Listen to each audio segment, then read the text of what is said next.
Bienvenidos y bienvenidas a una tertulia literaria más aquí en Letras a Contraluz. Mi nombre es Ana Berta y el día de hoy tengo el enorme placer de contar con la presencia de un invitado de lujo que hoy nos está honrando en este espacio en Letras a Contraluz y es Fernando Salazar Torres de México, poeta, crítico literario, ensayista y gestor cultural, licenciado en Filosofía por parte de la Universidad Autónoma Metropolitana, Unidad Iztapalapa, maestría en Teoría Literaria en la UAM Iztapalapa, doctor en Literatura Hispanoamericana por parte de la Benemérita Universidad Autónoma de Puebla, con estancia de investigación en la Universidad de Salamanca, USAL, docente de la Escuela de Escritores, Madrid, autor de los poemarios Sueños de Cadáver, México 2015, Visiones de otro reino, México 2018, Sal Gacelas, México 2021,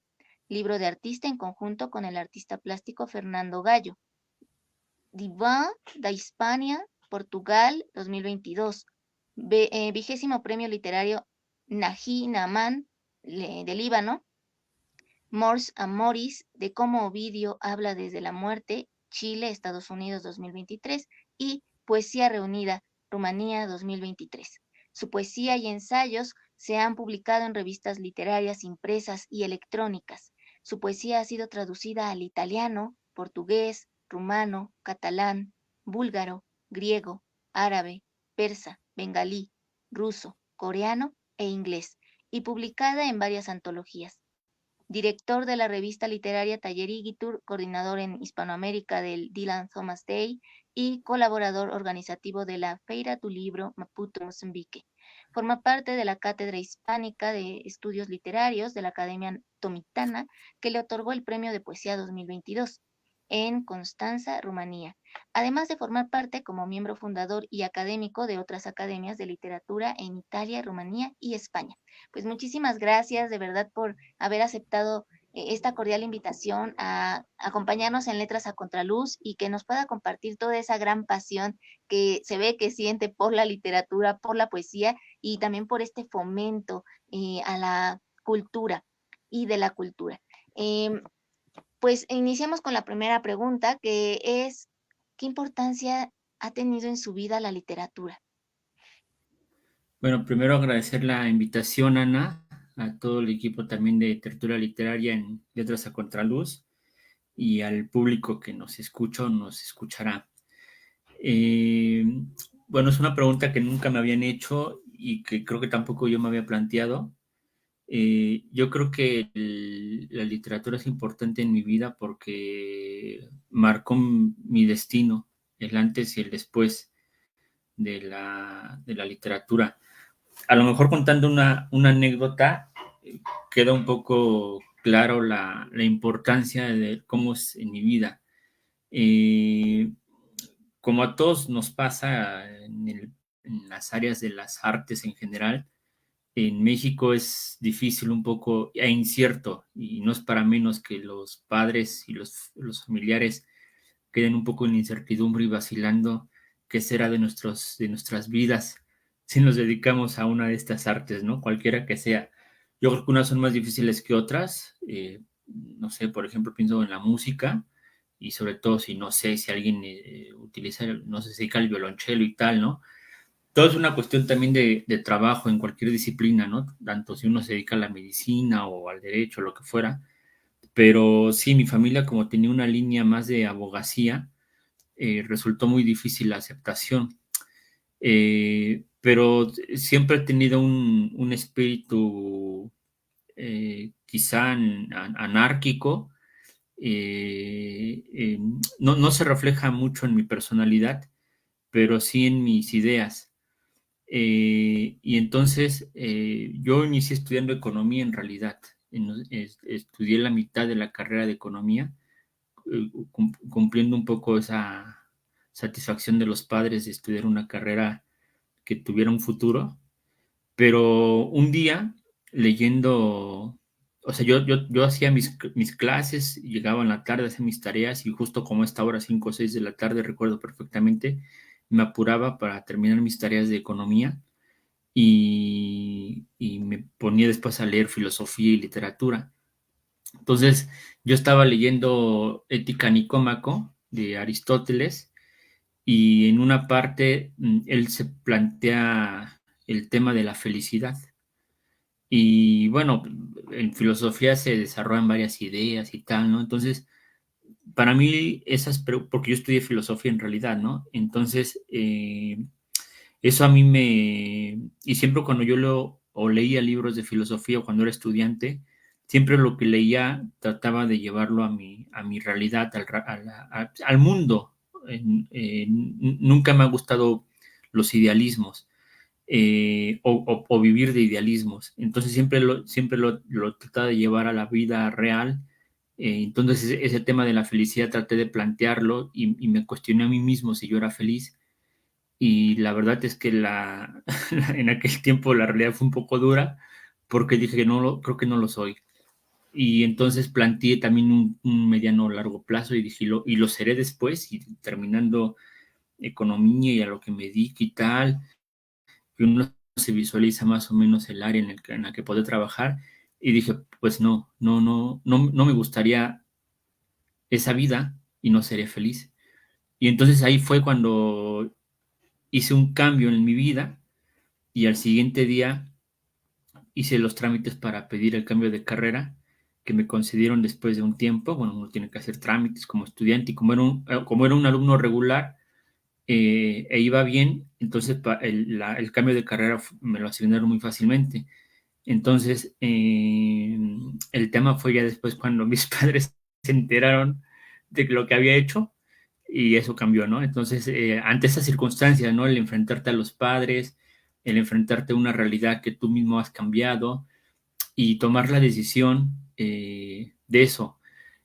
Y en ese aspecto, en este ejemplo, quiero plasmar esa postura de cómo ha sido la literatura en mi vida. Ha sido muy, muy importante al grado de que me tuve que en algún momento entrar en conflicto con la propia familia y enfrentarte solo ante una realidad de trabajar y estudiar y sobre la marcha ir encontrando esa aceptación, en principio, de la familia, ¿no? Ya después los demás, pues ya. Pero más o menos ese ejemplo pone un poco en contexto qué tan importante ha sido la literatura en mi vida y yo creo que ha sido absolutamente importante. Em, ¿Qué autores admiras y por qué? Eh, bueno, de literatura, caramba. Hay ciertos autores que para mí siempre van a ser imprescindibles, aunque después ya no pueda yo volver a ellos, sea porque considere que ya me aportaron o simplemente porque los tenga como mis primeros referentes. Para mí, mis primeros autores importantes, valiosos, fueron Hermann Hesse y Charles Baudelaire. Yo empecé leyendo mucha narrativa, muchísima narrativa, leía mucha novela.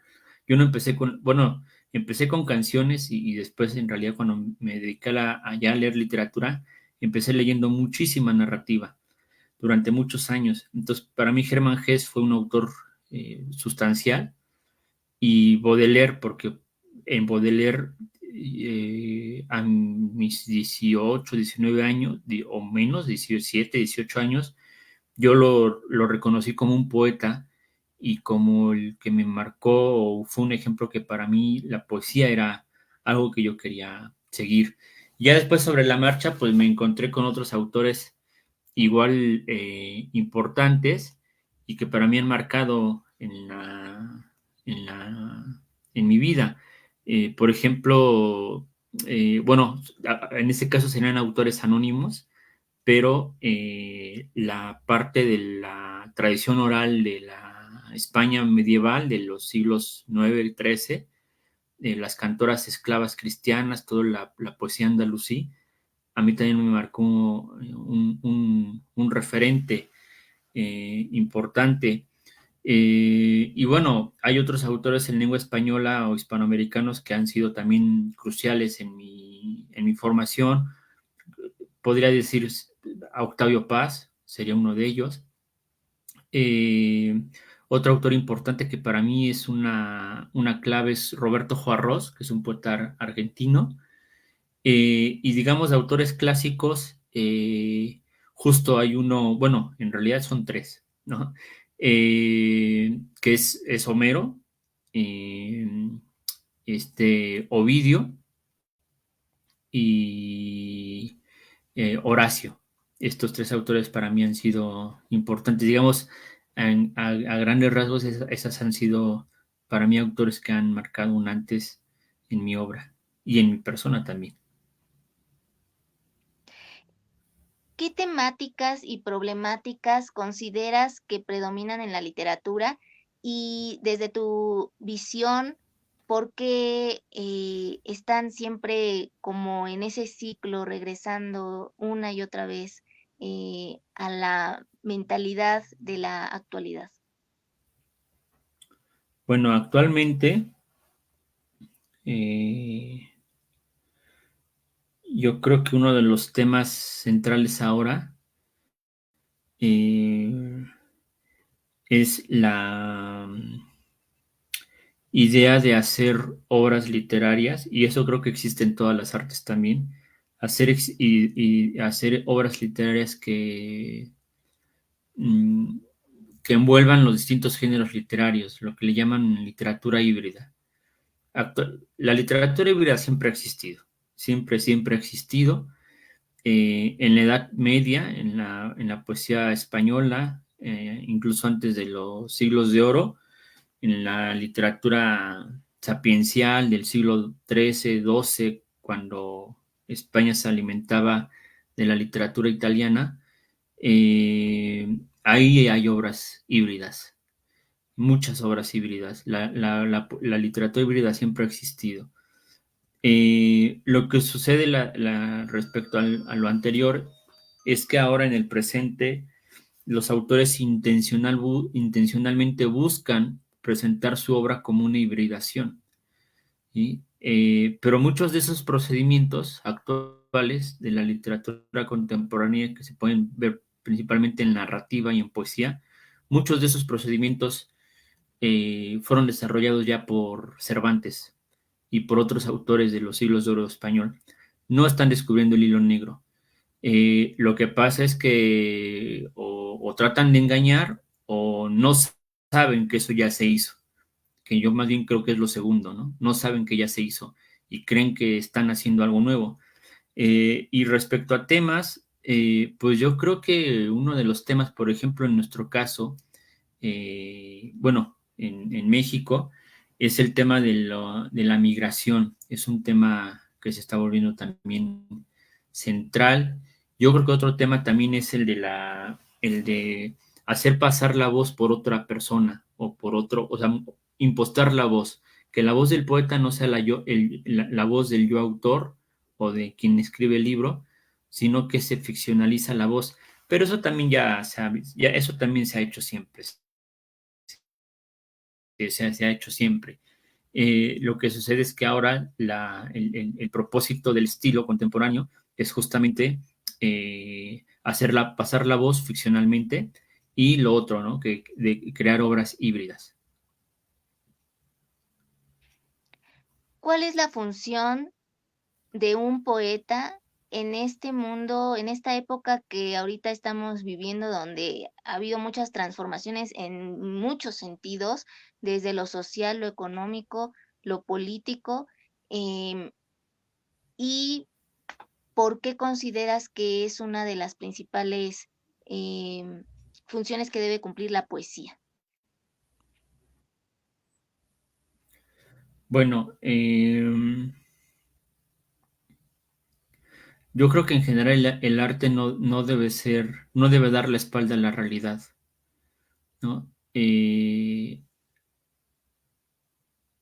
ya enfrentando la realidad que nos toque, eh, siempre tratando de no vivir en el autoengaño, porque a veces también a los autores o a la gente le gusta vivir en el autoengaño. Entonces, primero no dar la espalda a la realidad. Ese sería el primer paso, ya que se está enfrentando la realidad, cada quien va a asumir cómo enfrentarlas desde su poesía. Hay quienes lo harán con toda la carga social o política o ideológica, eh, pero siempre es importante también la calidad, ¿no? Ha habido a lo largo de la literatura autores que han escrito poesía político-social, pero que han mantenido una calidad, ¿no? A veces el contenido de lo político y lo ideológico va en detrimento a veces de la calidad, ¿no? Y la postura del poeta ahora, yo creo que siempre debe ser una posición de crítica, de poner sobre la mesa los problemas, porque yo creo que una de las áreas artísticas en las que se plantea siempre los temas actuales es la poesía, la literatura en general, ¿no? Pero la poesía yo creo que es uno de los géneros que siempre sí está reflejando la realidad. Y hay una realidad ahora global que se está gestando, que es el tema, por ejemplo, de la violencia a la mujer, o de los feminicidios que no solamente hay en México, hay en muchas partes del mundo.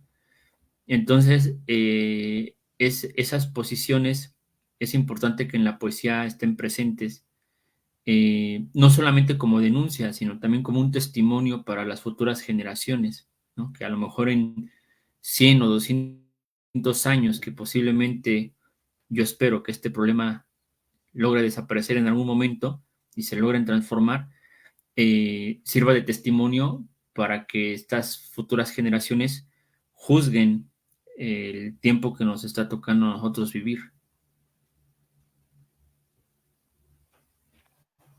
Si pudieras mencionarme 3 libros, no solo de los autores que ya nos has comentado, sino de algún otro que sea imprescindible para poder tener una visión más crítica, ¿cuáles serían?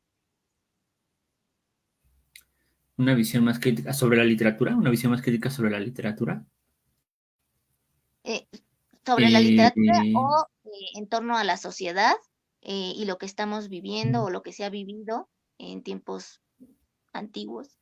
Em, ¿Qué libros podrían ser que lleguen al alma y que te cambien toda tu perspectiva y abran un panorama mayor, desde tu punto de vista? sí. Y, bueno, el primero sería el de un autor español que se llama Jesús G. Maestro, que está vivo, que él es profesor de la Universidad de Vigo, que se llama Crítica de la Razón Literaria. Es una obra de 3 tomos que suman más de 3000 páginas y es una teoría de la literatura escrita en español, donde problematiza seriamente. No ha habido antes en lengua española una teoría de la literatura de ese tamaño. Y tampoco en otras lenguas la ha existido, ¿eh? Las teorías literarias del siglo XX han sido teorías parciales, teorías que a veces han defendido ideologías y teorías que han también analizado solamente una parte de la literatura.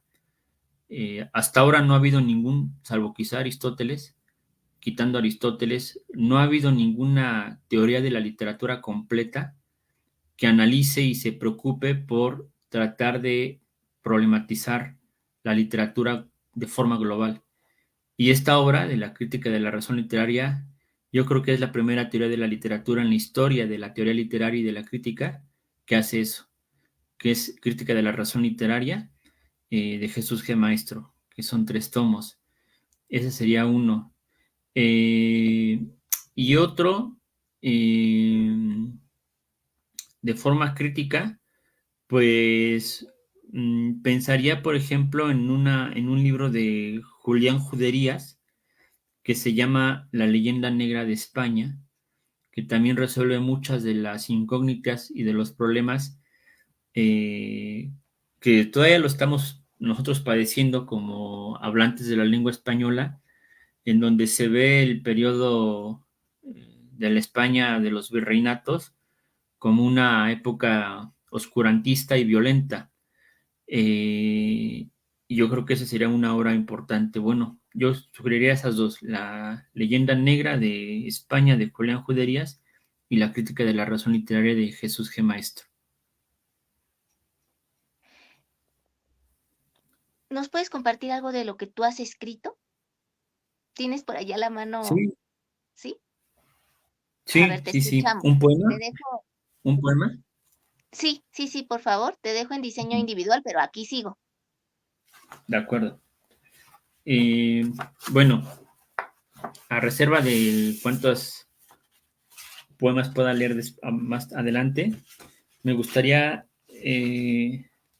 leer un poema de este libro, que es un libro de artista que se llama Gazal o Gacelas, que se publicó eh, en el 2022, creo, en el 2020.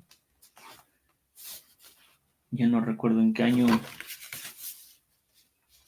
se publicó. Bueno, la parte gráfica es de Fernando Gallo. 2021. Sí, 2020, Ah, Gazal. 2020. Ah, ok. Sí, 2020, 2020. Bueno, a lo mejor salió en el 2021, pero el Pero sí. proceso de edición se hizo en el 2000, sí, salió en febrero del 2021, pero todo el proceso de edición y de producción se hizo desde el 2020, pero sí, aquí dice que se terminó de imprimir el 9 de febrero del 2021, sí, es del 2021.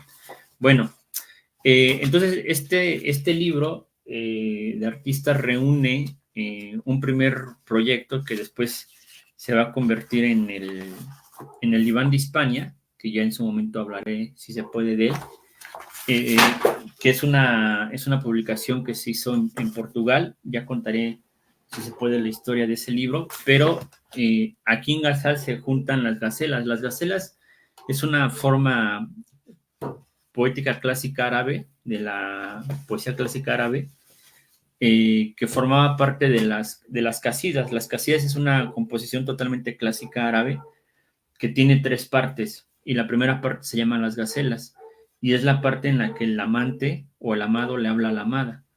Entonces, pues voy a leer dos poemas pequeñitos de esto. Se llama Gacela de Medianoche. Ven ya, mimosa, y acaríciame el pelo. Voy a ti a contraluz por un solo beso. Ven, estrecha díjares, te deseo. Voy a ti con restos de sol en un dedo. Ven, gacela, con la noche en tu velo. Yo voy a ti a la albada, que si no muero. Y bueno, incluye este pequeño formato, incluye 10 poemas. Y el otro se llama Gacela de la mirada. Nada difícil es de noche salvo tu sueño. La albada nos traslada distantes a otro sitio. Claro movimiento de mañana nos separa. Si pudiera una sola vez prolongar la dicha, la única ocasión de mirarte una sola vez, si pudiera mirarte por siempre en el ocaso. Guau. Y bueno, gracias, incluye un epígrafe que dice: mis ojos no se han saciado de mirarte, fuera de ti no conozco ni pena ni deseo, del poeta Hafiz. Y bueno, esto es Gacelas o Gazal. ¿Cómo es que decides que Gacelas sea un libro de artista? Sabemos que es un trabajo, pues literal, arduo, que también tiene su em, el tiempo y la dedicación necesarios para poder hacer un producto de calidad, ¿no? En ese sentido, ¿por qué irse hacia una edición de este estilo, libro de artista, y no hacerlo como una plaqueta o algo diferente? Pues muchas cosas a veces yo no las decido, las decide la vida a veces. En ese aspecto me siento dichoso, bendecido, porque a veces la vida misma me resuelve las cosas, ¿no? Claro que puede ser también producto de un trabajo previo, pero en este caso, quizás si yo hubiera escrito otras cosas, por ejemplo, no sé, un sonetos o verso libro, tal, no se hubiera podido hacer la edición de artista. La edición de artista la decidió Fernando Gallo, que es un amigo mío, que él es poeta también. Él, bueno, claro, es artista plástico, es artista visual y es un autor que es muy reconocido en las artes plásticas de México y del extranjero y ha hecho muchas exposiciones. Entonces, yo creo que más bien la clave radicó en el tipo de género que elegí al escribir, porque son formas que pertenecen a otra época, son formas medievales. O sea, yo lo que hice fue poesía medieval. No con las características del siglo XIII o XIV, sino más bien hispanizando y tratando de modernizar esas formas. Entonces, y lo elegí porque como me daba cuenta que todo el mundo hacía esto que te decía de poesía híbrida y hacer cosas y tal, eh, eh, sentía que, o sea, de algún modo muchos están escribiendo lo mismo y están escribiendo igual. Y entonces yo me quería separar de todo eso. Entonces busqué otras tradiciones, busqué otras lecturas, yo ya estaba hastiado pues no sé, de las mismas referencias que siempre todo el mundo menciona a todas horas, ¿no? Los franceses, los ingleses, y que Rimbaud, y que Mallarmé y tal. Entonces son grandes autores que a mí me han influenciado también y yo los he leído, pero ya eso me había desgastado mucho y yo ya quería otras cosas. Entonces en mi búsqueda, pues me encontré con esto, lo compartí con Fernando Gallo y él fue el que me dijo, o sea, en realidad él me comentaba que le gustaría hacer un libro de artista conmigo y entonces me preguntó que si yo tenía algo. Entonces, yo siempre tengo libros inéditos, ¿no? Lo que pasa es que no los publican, ¿no? Entonces, pensé, pues, a ver, un libro de artista, y yo ya sabía que cómo era más o menos la forma de trabajo de Fernando Gallo en los libros de artista, y le mostré los poemas, le dije, pues mira, tengo esto, que va a formar parte de un libro después, ¿no? Pero ahorita tengo estas 10 gacelas. Las leyó, le gustaron mucho, y entonces empezó a trabajar el libro de artista y resultó.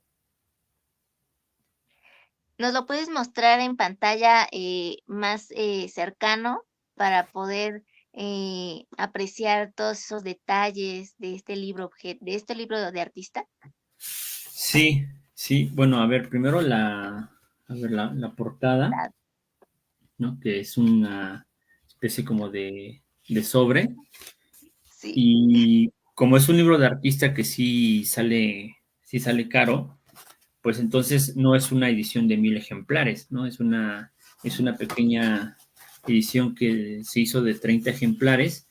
Esta es una pequeña hoja suelta que incluye el prólogo que hizo para esta edición mi amigo Maximiliano Cid del Prado. Sí. Entonces aquí incluye una pequeña presentación de este libro de artista. Y la parte gráfica y toda la parte del diseño, pues es obra de Fernando Gallo. Y entonces está en forma como de, de pliego Sí, así es. desplegable.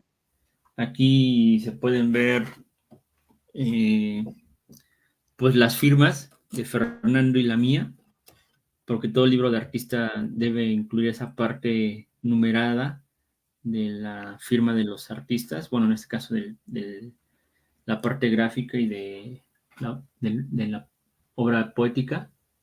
Entonces, en esta son dos caras. Sí. En esta cara que les estoy mostrando, trae 4 poemas, ¿no? Una, dos, tres, cuatro. Y ya lo volteo y trae los otros seis poemas, ¿no? Entonces, Ah, digamos, la mira. mitad es como la parte gráfica, esta Ujú. parte gráfica negra con blanco, y arriba, pues, es los poemas. Ok, ok. Ah, Es una muchas bonita gracias edición. por mostrar. Sí, Sí, pues los que son poseedores de este ejemplar, de alguno de estos ejemplares, han sido afortunados, la verdad.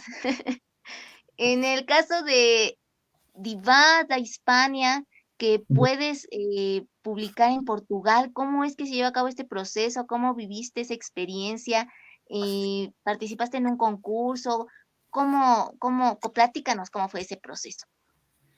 Eh, bueno, ahí también decidieron por mí, de algún modo.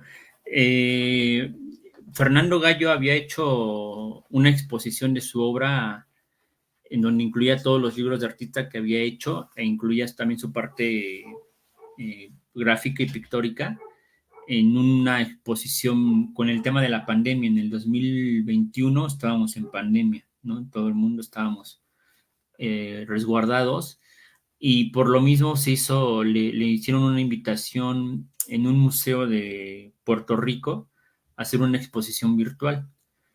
Entonces, los libros de artista dentro de esa exposición virtual estaban descargables. Entonces, entre ellos, claro, el mío.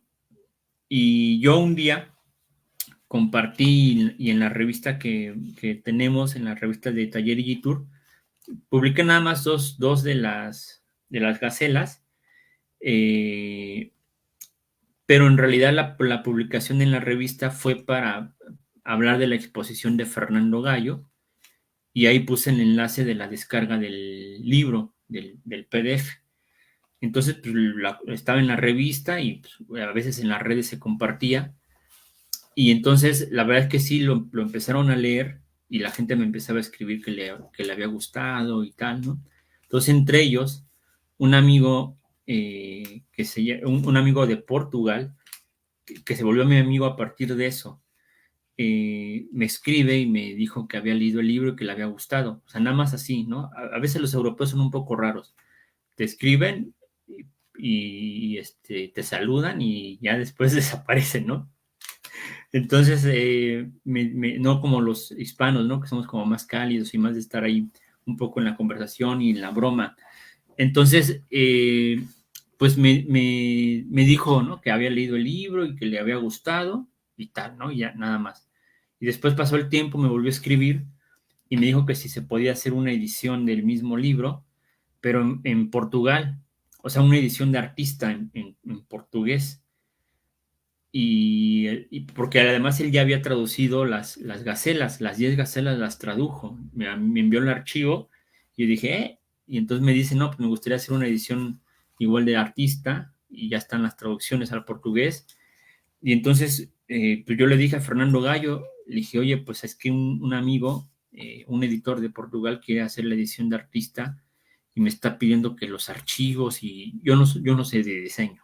Yo sé, no de diseño, o sea, de diseño web, de la revista sí, ¿no? Pero no de un diseño profesional para armar libros de artista.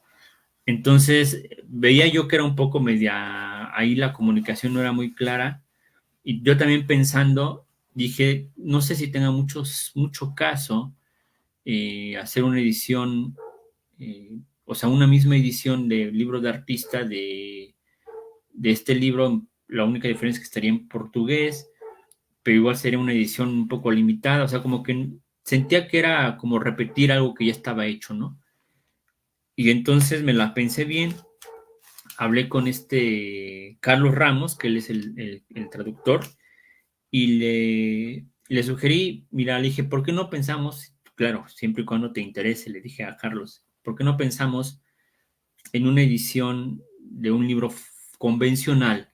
Nos olvidamos del libro de artista y te propongo esto. Entonces, yo ya tenía escrito, ya había pasado desde que se publicó lo del libro de artista de Fernando y después esta alternativa de hacer la publicación en Portugal, ya habían pasado algunos meses. Entonces yo seguí escribiendo, escribí unas casidas, escribí una forma poética que es la primera forma estrófica de la poesía en español, que es el segel. Escribí unos segel, unas casidas, solo que las casidas nunca me han terminado de convencer. eh, y bueno, tenía las gacelas ya y las cantigas también. Entonces yo quería un libro donde yo originalmente mi idea era del diván de Hispania era 4 secciones, las gacelas, el segel, las casidas y las cantigas, ¿no? pero las casillas nunca me terminaron de o sea, aunque las escribí, no me terminan todavía de gustar, entonces debo de corregirlas. El Segel tampoco me convencieron. Entonces lo que hice fue tener las gacelas y las cantigas, que es una forma galaico-portuguesa que también dentro de la península ibérica que se desarrolló con Alfonso el Sabio, o sea, es poesía medieval, ¿no? Y entonces le dije, pues mira, tengo esta, la Segel y las cantigas, digo, las gacelas y las cantigas que forman este libro que se llama el Diván de Hispania. Entonces te lo sugiero. Y que podría ser este libro, si estás de acuerdo, ¿no? Claro, eso lo decides tú como editor. Entonces, pasaron varios días, no me contestó y dije, bueno, creo que no le gustó mi propuesta. Pero pasaron unos días, o sea, fueron varias, como 2 o 3 semanas, yo creo, y me responde con un archivo donde estaba traducido ya todo el libro al portugués. Y entonces yo quedé, o sea, me quedé de una pieza, ¿no? Entonces ya se avanzó en el libro. Y después, una amiga italiana que se llama Lidia Chiarielli, me propuso mandar mandar un libro a este concurso del Líbano y me dijo, la condición es que el libro tiene que estar escrito ya sea en español, en portugués, en francés, no me acuerdo en qué otras lenguas, eran 5 opciones, ¿no? Entre ellas español. Y me dice, pero si tu libro está en otra lengua, tiene que estar traducido a otras, ¿no? Entonces yo tenía ya un libro que cumplía todo, que estaba en español y además estaba traducido al portugués. Entonces lo envié y ganó el premio, ¿no? Por creación en Líbano. Y yo creo que más bien el premio lo ganó porque son formas árabes, ¿no? Y en Líbano, aunque se habla árabe, existe esta cercanía histórica con la poesía también árabe. Entonces así fue como se dio todo. El libro se publicó en portugués, en Portugal y en portugués. Me dieron el premio en Líbano y bueno, fue el resultado un poco de todo este proceso que te comento. Esto está padrísimo, toda esa experiencia, como también, pues, tu dedicación, por supuesto, tu trabajo poético que habla por ti, pero también este destino que te lleva justo precisamente a encontrar un medio por el cual se pueda dar a conocer tu obra. Y eso es algo maravilloso, que se aprecie no solo en México, sino en otros países y que muchas personas, muchas más, puedan tener acceso a lo que tú estás creando y a lo que estás transmitiéndonos a través de tu poesía. Pero aparte de eso, no solo eres escritor, sino también director de la revista literaria Taller Igitur, como bien lo comentabas. ¿Cómo es que te conviertes en director de esta importante revista? ¿Cuál es esa finalidad o ese objetivo que persiguen como equipo editorial? ¿Y qué te ha dejado en todo este trayecto que has tenido con ella? Bueno, la revista me ha dejado, pues, o me ha brindado muchos amigos, conocer gente nueva, colaboradores, conocer más autores, porque siempre lo que se publica lo leo, ¿no? Entonces, obviamente he leído muchísimos autores. eh, en principio eso, ¿no? Y claro, también me ha abierto las posibilidades en vínculo con estas colaboraciones y autores que quieren publicar en la revista, pues crear colaboraciones y trabajo, ¿no? En otras latitudes. Eh, y empezó un poco porque Max y yo teníamos un taller. Y era un taller realmente, era un taller muy modesto que teníamos en los cafés del centro histórico de la Ciudad de México, donde nos reuníamos los sábados como a esta hora y con un cafecito y a veces donde pudiéramos también, ¿no? Sin muchas oportunidades. Y después abrimos espacios en los museos, pero siempre los talleres eran gratuitos y siempre tenían la fórmula no era un taller donde nos reuniéramos a leer nuestros poemas y comentarnos.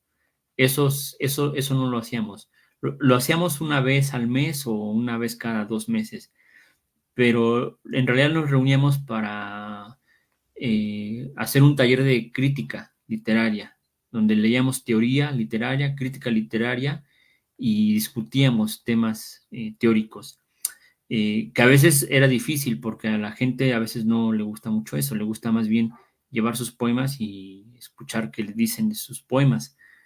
Y cada cierto tiempo organizamos también lecturas. Entonces después creamos un ciclo de mesas críticas y entonces toda esta suma de proyectos, después de 2, 3 años, igual organizamos un encuentro de poesía, pues nos dio pidiendo más. Si uno se mantiene así a los 3, 4, 5 años, uno agota lo que se puede hacer en ese proceso, porque cada proyecto tiene un periodo de vida.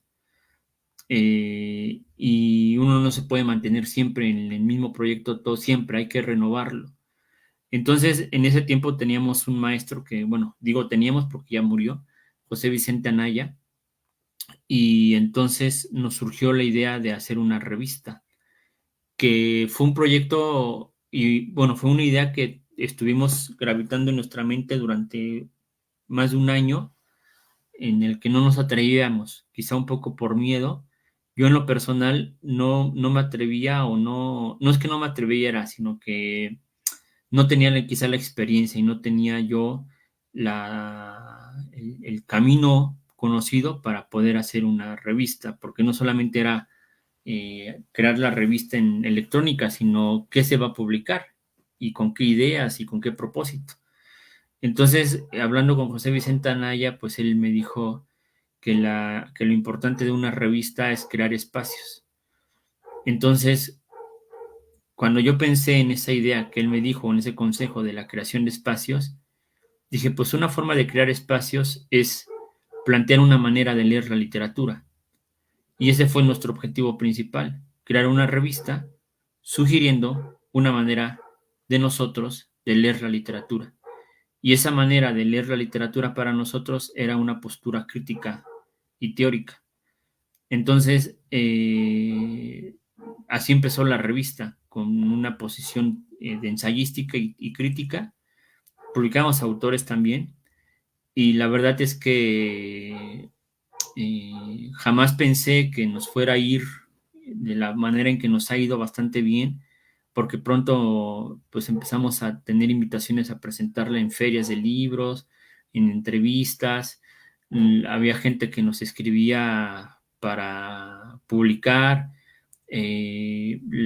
Empezamos a tener más colaboradores, empezaron a crear curadurías, líneas de trabajo, gente que se dedica exclusivamente a una parte. Por ejemplo, Roxana Dávila Peña, que es una poeta, bueno, una haijin que escribe haikus mexicana. Ella se dedica ella se dedica a la parte de la curaduría dedicada a la poesía de las formas japonesas en la revista, ¿no? Entonces ella nos ha no solamente hecho posible publicar haijines o poetas que escriben, bueno, autores que escriben haikus de toda América, de España, sino también traductores que han publicado directo del japonés poesía medieval o haikus japoneses, y de ensayos, entrevistas, y eso mismo se replica en las otras curadurías dedicadas a la poesía francesa, a la poesía alemana, a la poesía española, a la parte también ensayística. Entonces hemos creado un vínculo con mucha gente, principalmente fuera de México, y que incluso a mí me permitió también recientemente hacer una colaboraciones también en Rumanía, donde se han generado nuevos proyectos.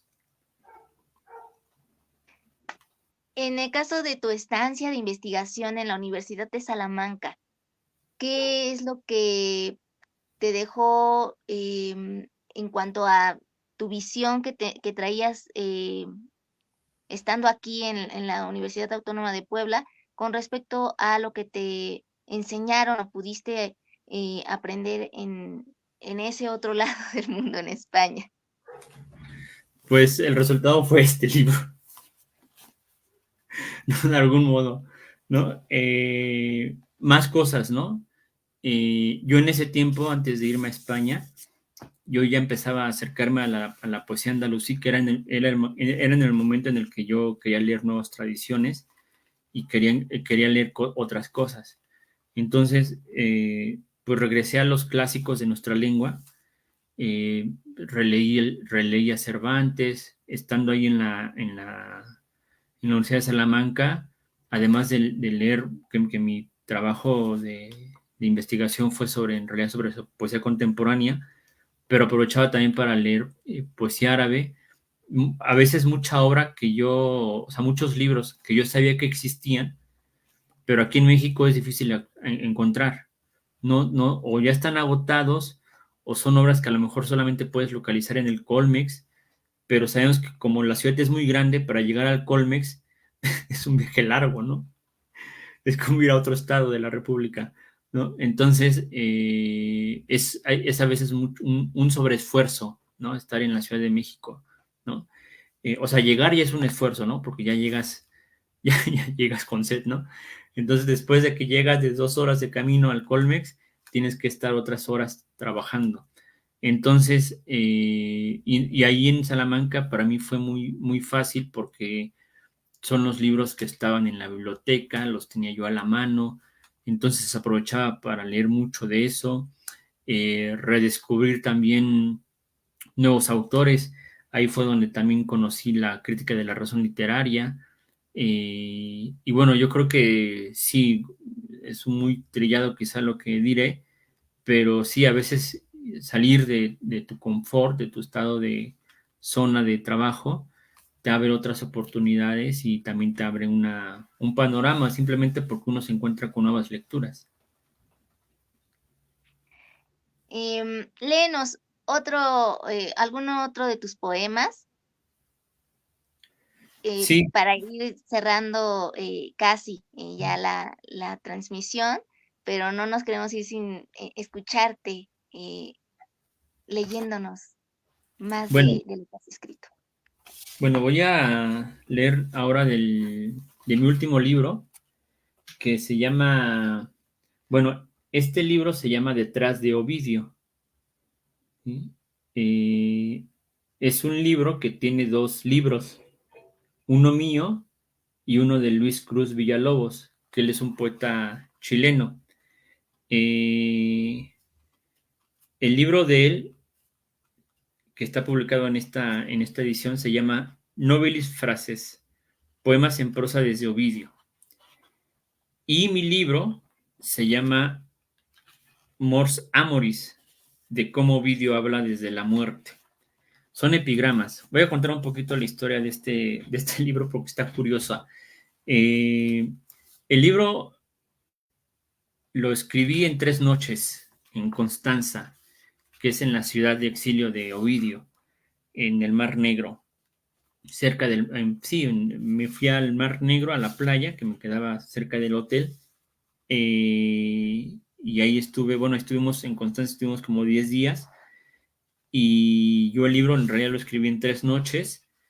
Estábamos en un congreso que era sobre Ovidio. A mí me tocó hablar bueno, yo elegí hablar sobre cómo había sido la receptiva de la obra de Ovidio en la literatura española de los siglos de oro.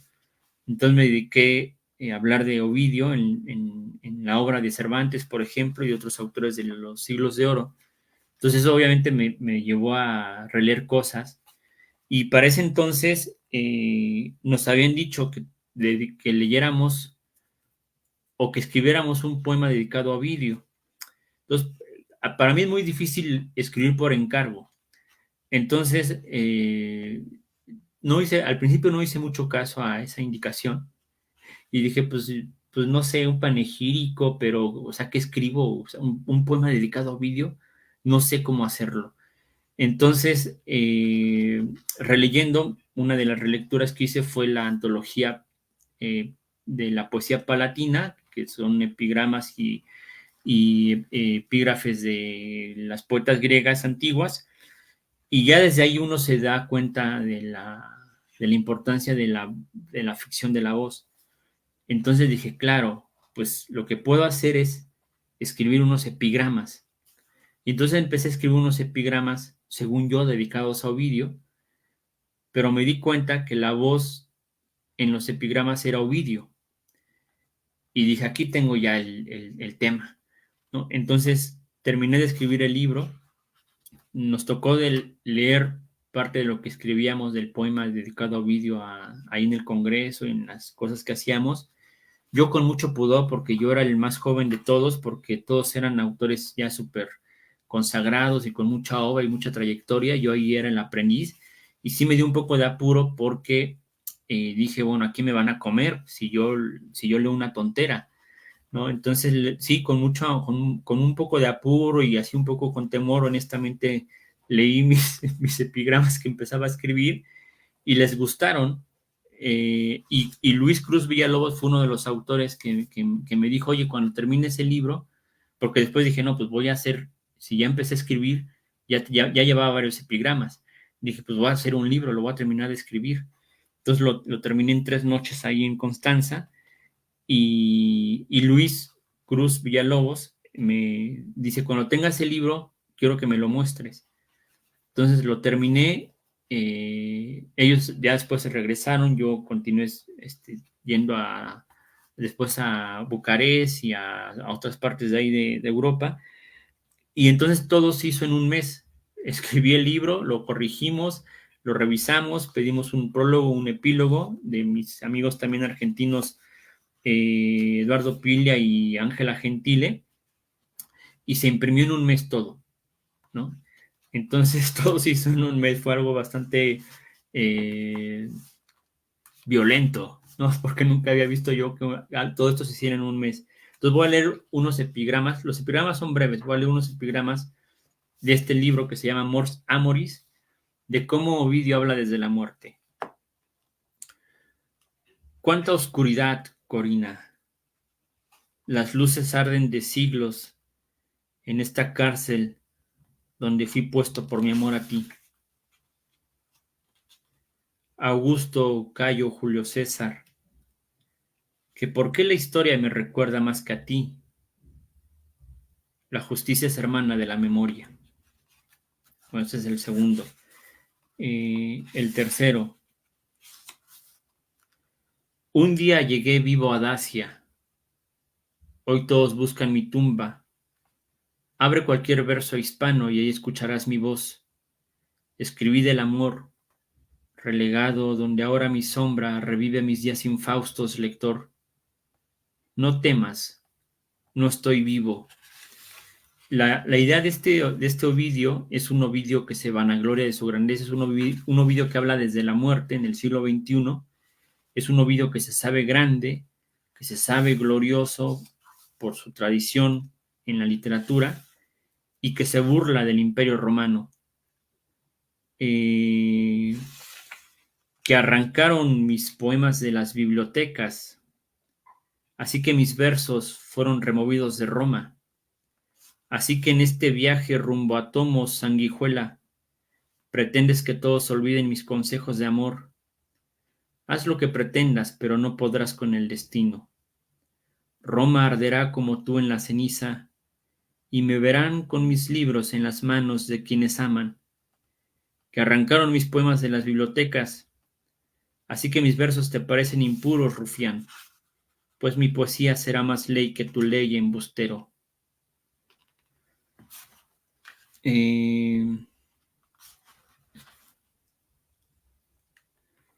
Este otro.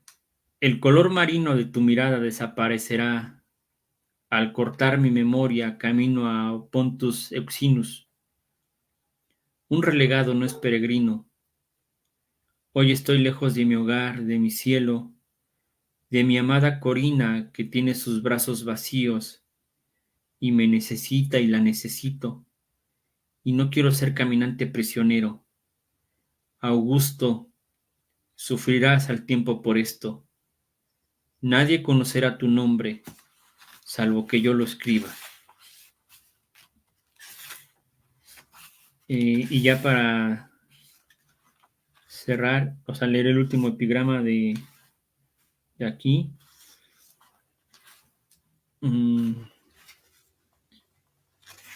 Este,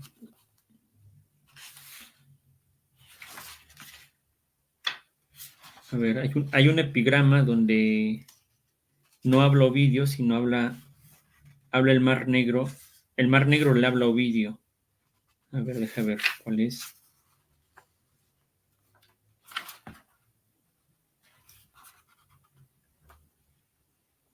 Este. Ovidio, han pasado largas noches, interminables olas ir y venir, y tú sigues con tu llanto. Ovidio, no llores más. Vendrá la calma y tu llanto cesará en mí.